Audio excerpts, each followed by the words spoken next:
Growing up in the late 80s and early 90s, kids always watched these violent-ass movies, and it was always just commonplace. You had stuff like Friday the 13th with Jason Voorhees, Nightmare on Elm Street with Freddy Krueger, The Terminator, and of course, RoboCop.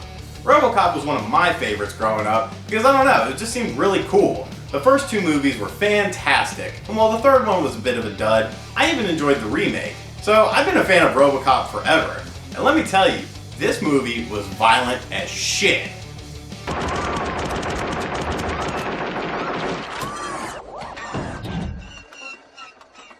You thought I was joking about this movie being violent, didn't you? I'm not. It's pretty damn bad. RoboCop is a story of Detective Peter Murphy, who works for the Detroit Police Department. Peter Murphy gets caught in a situation with some bad guys, and he gets shot in the head. Okay, let's get out of here. Damn it, Red Foreman, why are you shooting Detective Peter Murphy in the head? Peter Murphy then undergoes surgery and becomes RoboCop, one of the biggest badass cops in Detroit. And you might be saying to yourself, why would I be telling you all this? Obviously this game is based on a movie, so there has to be some story in it, right? No, there's not. RoboCop on the NES is one of the most disappointing games ever, and I legitimately hate this game with a passion. Let's find out why. So here we have RoboCop for the NES. While the game doesn't really look terrible, right off the bat we see one major issue. RoboCop's chicken legs. What the hell is up with these chicken legs? He's RoboCop. He's supposed to be huge. His legs are like tree trunks, not chicken legs. Anyways, let's punch this asshole off his motorcycle. Yeah, that's the RoboCop way. And this is one of the problems with RoboCop. It just feels so boring. Punch this guy, punch this dog, watch this guy fly out a window. There's nothing really RoboCop about the game.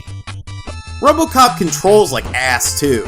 It's a pain to get up and down these stairs, presumably because of his chicken legs.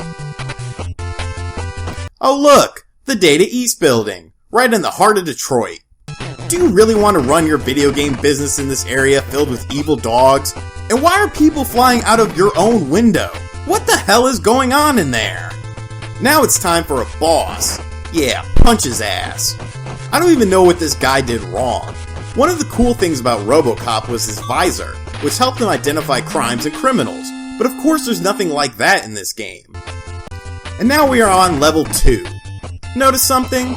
Same sort of background, same music. What the hell has actually changed? Sure, there's a new enemy or two, but it's literally like replaying the first level over and over again because they decided to make this game as cheap as possible. It's a testament in insanity to keep playing this game. For time's sake and your mental well-being, I went ahead and skipped to the final boss of the game, the ED-209. Now if you watch the movie, you would know that the climax between these two characters is nothing really special. And the real enemy of the game and movie should be Red Foreman. Where the hell is Red Foreman? He must have been too busy being a 70s dad to star in this game. And that's my biggest issue with this game, besides from it sucking. They didn't follow any of the movie plot at all. So why the hell would you make this a RoboCop game? And really, that's it for RoboCop. I've pretty much shown you the entire game. It just sucks. What the fuck was that?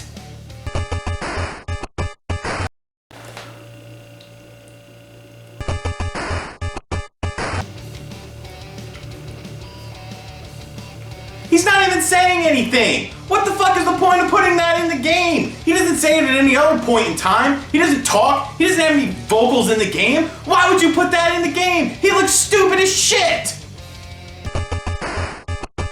RoboCop on the NES is just a disaster. It could have been really good too, and that's the thing that sucks about it, as RoboCop 1 was probably the best movie in the original trilogy.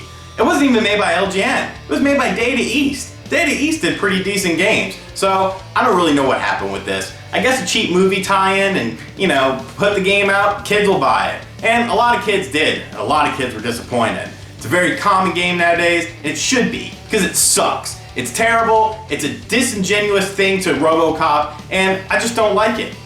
But the sad thing is, this isn't the worst RoboCop game they ever made.